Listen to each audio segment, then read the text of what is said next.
goodness sakes, Rebecca, do your best to keep yourself tidy on the journey. We don't want your aunts to think we're sending them a harem scare. You can still send Hannah instead of me. Mother can't spare me, you know that. Indeed, I can't. Now come round here and let me button your dress for you. I put all our bits and pieces in the cart, Mrs. Randall, so whenever the little lass is ready. Thank you, Mr. Cobb. Now, you won't be no trouble to Mr. Cobb, will you? Mother, I told you not to worry. I have traveled before. She's been to Wareham and back. It was traveling, Mother. It was leaving the farm, putting up lunch in the basket, and we carried our nightgowns. Well, don't tell the whole countryside about it. Haven't I told you before not to talk about nightgowns and stockings and things like that in a loud tone of voice?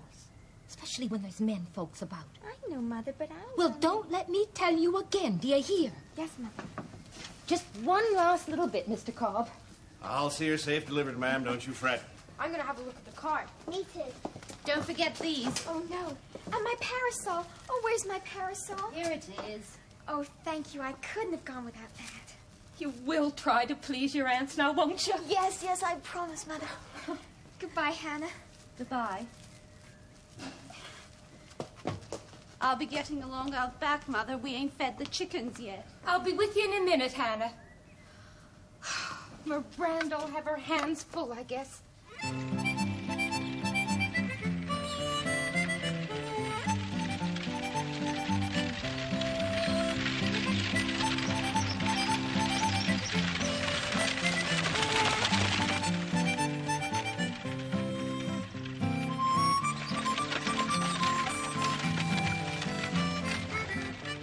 It's good growing weather, isn't it? It is for certain. Maybe too hot. Why don't you put up your little parasol? Oh, no, I couldn't do that. Well, I never put it up when the sun shines. It's the only thing I've ever had that only belonged to me. Everything else has come down from Mother or Hannah, like this dress and this hat. And when I've done with them, Fanny will finish them off. Unless they're still good enough for Myra. You sure have got a big family, all right.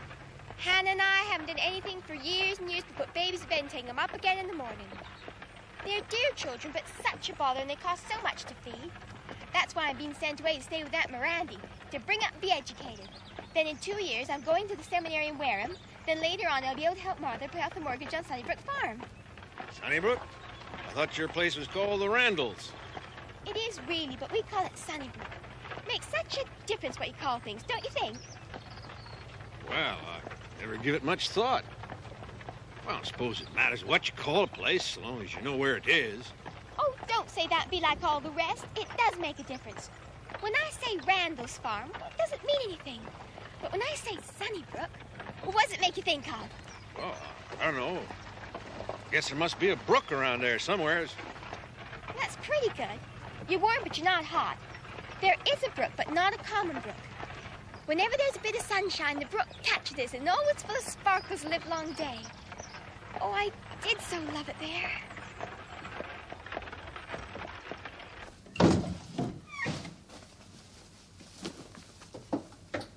Well, her bedroom's all ready. I tacked up 2 thick towels back of her washstand and put a mat underneath her slop jug. But children are awful hard on furniture. I don't expect we'll know this house a year from now. Just like Aurelia sending us that wild one when we told her to send us Hannah. We did say Rebecca might come if Hannah couldn't. I know we did. We'd no notion it might turn out that way. Rebecca was only a mite of a thing when we last saw her. She's had time to improve. And time to grow worse. Then won't it be a kind of privilege to put her on the right track? More of a chore than a privilege, I guess. If her mother ain't got her on the right track by now, she won't take to it herself all of a sudden. If she gives us as much work after she's arrived as she has done before, we might as well give up all idea of getting any rest. Don't think the worst of her, Miranda. She may turn out more biddable than we think. She'll mind when she's spoken to, biddable or not.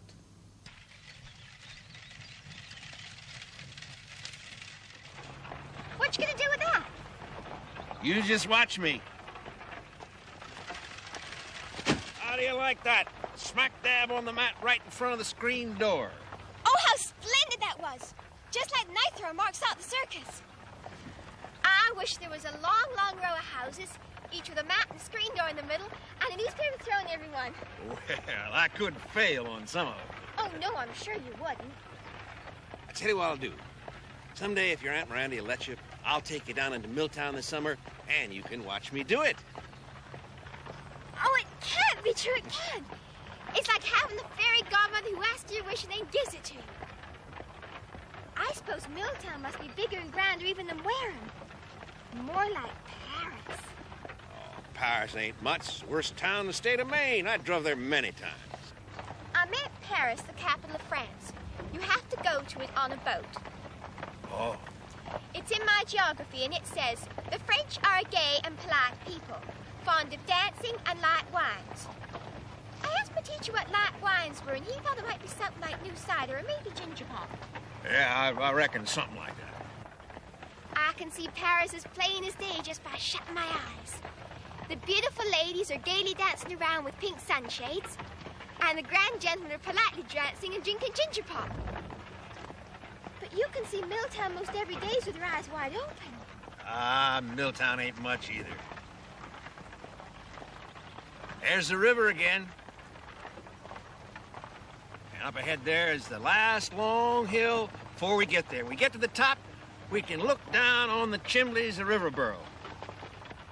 Are we getting near now? Ain't fur. Ain't scared, are you? A little. I didn't think I should be afraid, but I guess I am. Just a little night. Would you want to go back? Oh, no, I might be frightened, but I'd be ashamed to run. That's the spirit. Well, now, I'll tell you what I'm going to do. I'm going to take my whip, sit up straight, and drive fast. You sit there with that little bouquet in your lap and put your parasol up, and we'll make a grand entrance in the biggest style we can. What do you say? I love it. All right, then, get ready.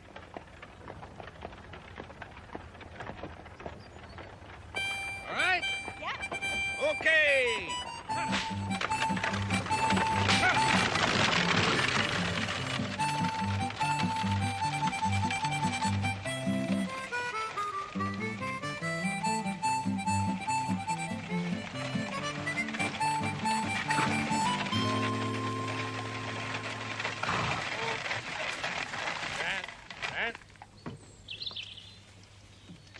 Howdy.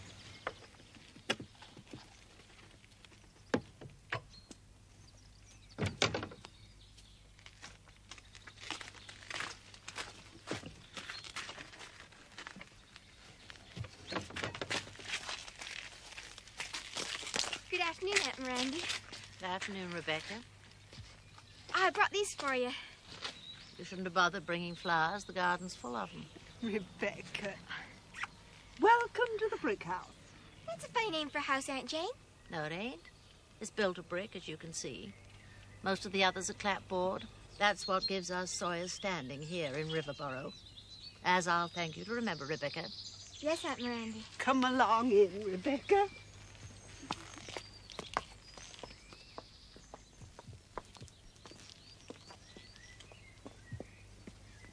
This way, child. Leave the trunk at the back entry, Jeremiah. We'll get it carried up tonight. That's a lively little girl you got there, Miss Miranda. Reckon she'll make a mighty fine company keeper. We're not much used to noise, Jane and me. Good day to you.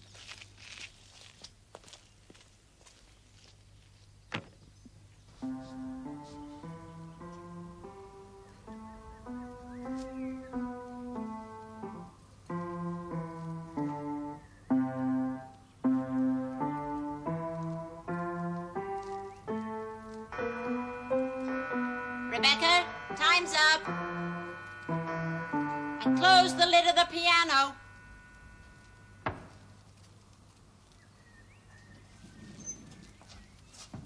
And close the parlor door. Nobody would think that you had a musician for a father to hear you play. We didn't have time to teach me much. Well, let's hope that your sewing is better than your playing. Come away from those books. You got work to do. Do you know how to tack? Tack? Oh, land's sakes, girl, don't you know anything? Let me show you, Rebecca. Now, get yourself a needle and a thimble. What are you going to do with that, may I ask? Sew with it, Aunt Miranda. You sew with a sewing needle, not a darning needle. Didn't your mother teach you anything either? Bring me the needle case, Rebecca. I'll find one for you. And then you can help me with your dress. Is this for me? Yes. Well, you don't think we'd let you go to school in those washed-out bits and pieces you brought with you, do you? In that cotton, you will look neat and respectable. Don't you like it, Rebecca? I don't like brown. It's such an ugly color. It's a color that goes with everything, and it doesn't show the dirt. Anyway, who do you think's going to look at you no matter what you're wearing? Look, over there. That is those Simpsons. If she catches us, she'll have a fit, Sammy. Smell, Susan. Well, did you ever see the like? You just stop that, you thieving young varmints. Wait till I get my hands on you. You'll be punished for this. Of all the... Oh, no. Let them go, Miranda. They haven't done much harm. You're soft, Jane. You always was, you always will be. If it weren't for me, you'd let them carry the whole place off before your eyes.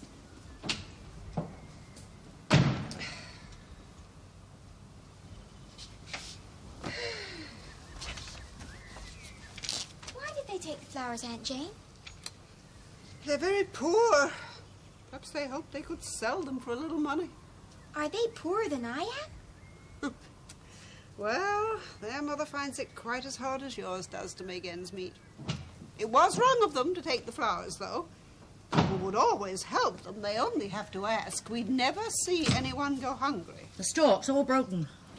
And the flower beds trampled all over.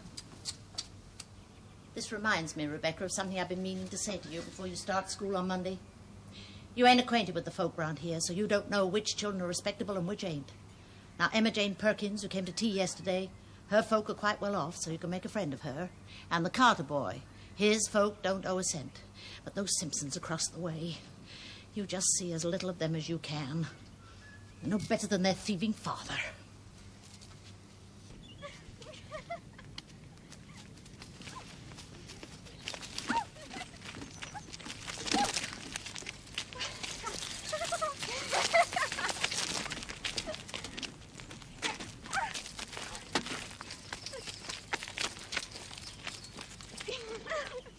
Oh, sorry, I'll get it. No, leave it, Becky. You'll be late for school. You can look for it after. Oh, all right.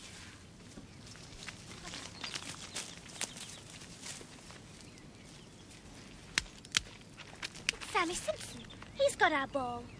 You just give that back, Sammy Simpson. I'll get it. My mother doesn't like me talking to them. Their father's in prison. In prison? He's always in prison. Nearly always. Wow, awful. I know. They're a disgrace to Riverborough. No man awful for them. They look so dreadfully poor. Careful, Becky. He's got a catapult. He fires stones at birds with it.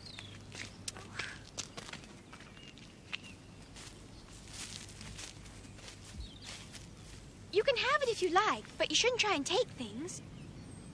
I wasn't. Sammy only wanted to speak to you. We all did. We all thought you looked nice. Oh.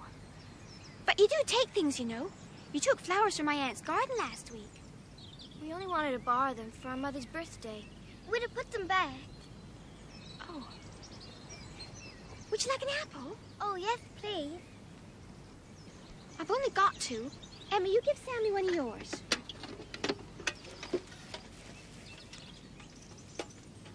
Now, do come on, Becky. We'll be late for school.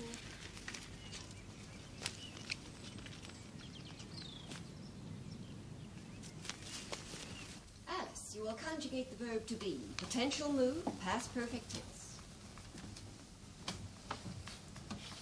I might have been. Thou mightst have been. He might have been. It's for you. A present. Sammy's just given her his catapult. Very good. Now, Rebecca, will you give me an example? Well, Rebecca, what's the matter with you? Sorry, Miss Dearborn. Is something troubling you? No, miss. Could I have a drink of water, please? Again? You've had 3 trips to the pail already. I had salt and mackerel for breakfast.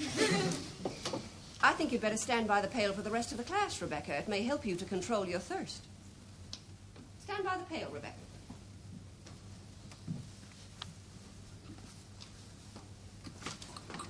Could I have a drink of water, too? Please, miss? I suppose you had something salt for breakfast, too, Samuel.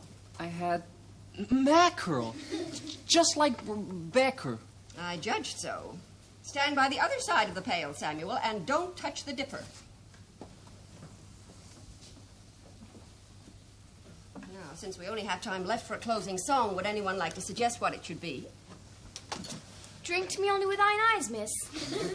Try to think of something dry, Clarabelle. Shall we? Yes, Alice? I was going to say, shall we gather at the river, miss? Yes, well, I guess we can risk it. One verse only. Shall we gather at the river, the beautiful river, gather with the saints at the river that flows by the throne of God. Very good. Class dismissed.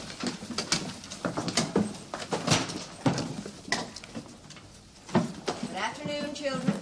Good afternoon, Miss Dearborn.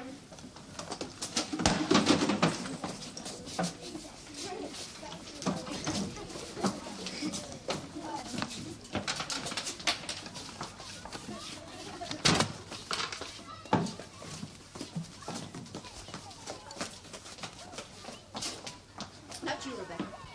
You may leave, Samuel.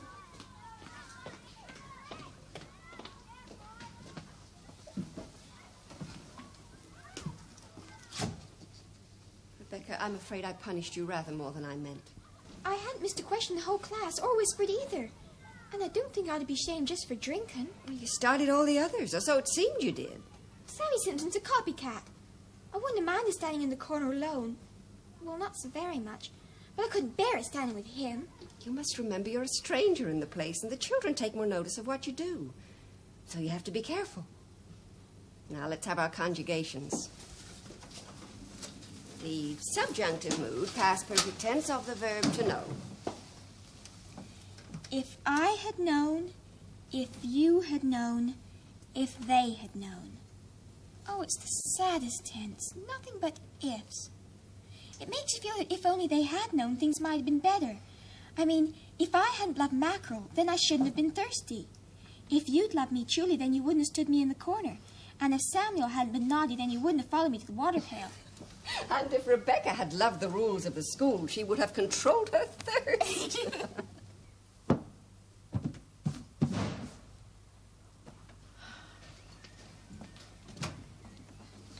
Rebecca, I have told you 100 times to shut that door quietly. Sorry, Aunt Miranda. Oh, you haven't cut out my other dress yet, because if you haven't, please don't. What?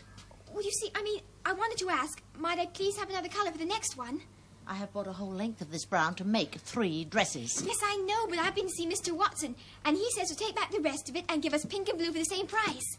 It were no business of yours to go asking Mr. Watson of all the impudence. Oh, please, Aunt Miranda, mayn't I have them? Rebecca, you will have what I choose to give you. Now it's time for your piano practice. Go on with you.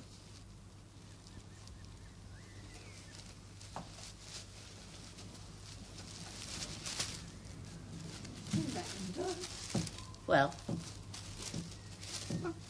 Couldn't we let her have the pink and blue? It's only natural she should long for a change, and brown is dreadfully unbecoming to her. She's young. She's attracted to bright things. I remember well enough how I felt at her age. You were a considerable fool at her age, Jane. Yes, I was, thank the Lord. I only wish I'd known how to carry a little of my foolishness along with me, as some folk do, to brighten my declining years. You will come, won't you, Aunt Jane? And Aunt Miranda, too, if she likes. It's going to be a special gala day at the school, and all the parents are invited. Well, of course we'll come, Rebecca. What sort of entertainment is it? Sort of concert, songs and things. Becky and I are doing a dialogue called The Town Girl and the Country Girl.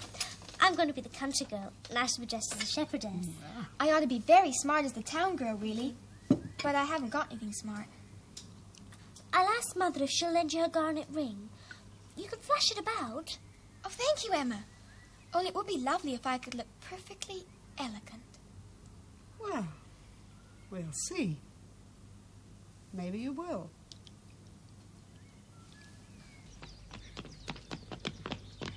I'm so excited I won't be able to eat lunch.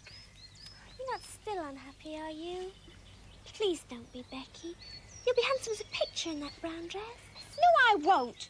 All these people coming? Well, you will have your parasol. Yes, that'll help. I'll call you at 2 o'clock. All right, bye.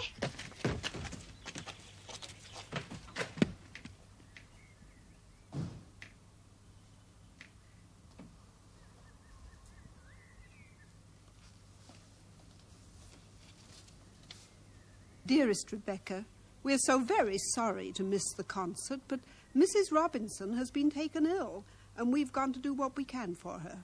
Your lunch is on the table, and don't forget to lock up after you. I'm sure your dialogue will be a very great success. Fondest love, and Jane.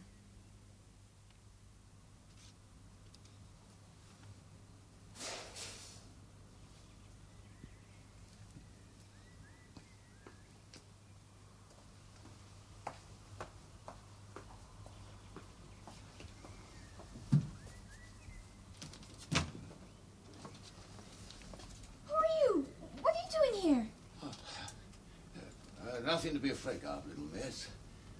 I was just looking for the Mrs. Sawyer. They're not here. No, I guess they're not. So I'll be getting along. You were stealing. Well, that's a fine thing to say. Just 'cause a man comes in to look for a few things to polish or sharpen, to keep his wife and kids from starving. You wouldn't say nothing now, would you, miss? For the sake of my kids. They like you, you know. Are you Mr. Simpson? Yeah, that's right. I got back last night, I did, and well, there weren't hardly a bite in the house. Why didn't you ask? Ask? People will always help you if you only ask. Come with me.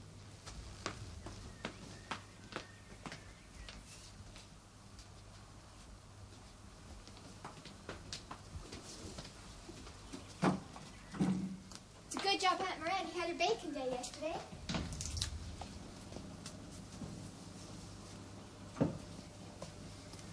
Would you like to put these in that basket?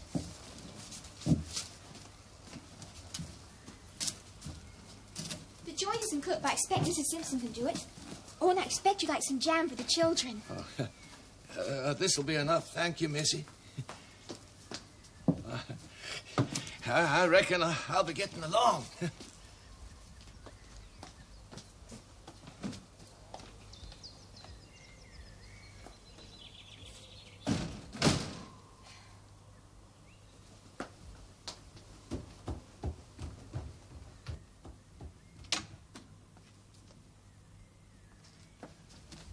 Oh, Aunt Jane!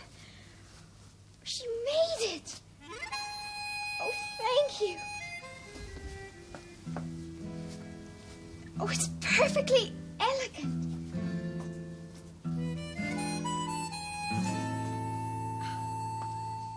For me the countryside is all. I love to tend my sheep. And when my daily task is done, I rest in quiet sleep. Give me the life of dance and song, an endless round of pleasure, of jewels and silks and satins gay, and wealth to give me leisure. You and I will ne'er agree how best to spend our days. The town girl and the country girl will go their different ways.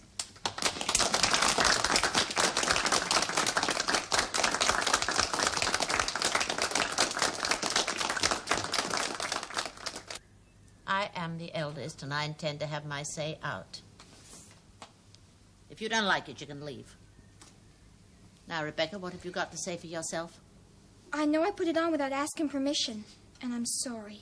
Tain't so much the dress, though your Aunt Jane persuaded me, against my better judgment, to let you have it. It's what you did after. After? Leaving the side door unlocked for thieves to come in and take what they liked. Look at that. My store cupboard. And Lord knows what's missing besides.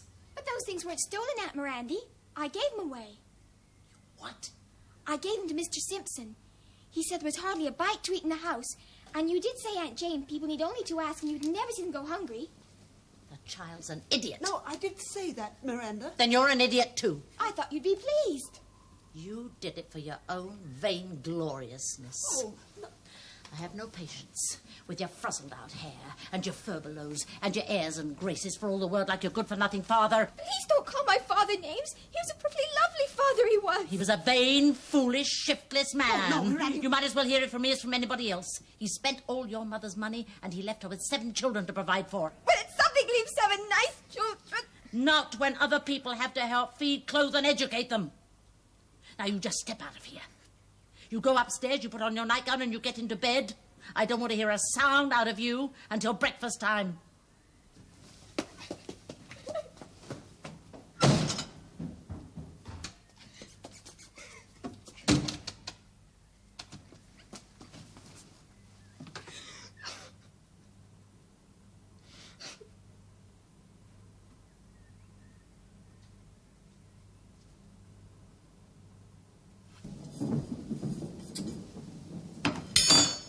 Gonna rain.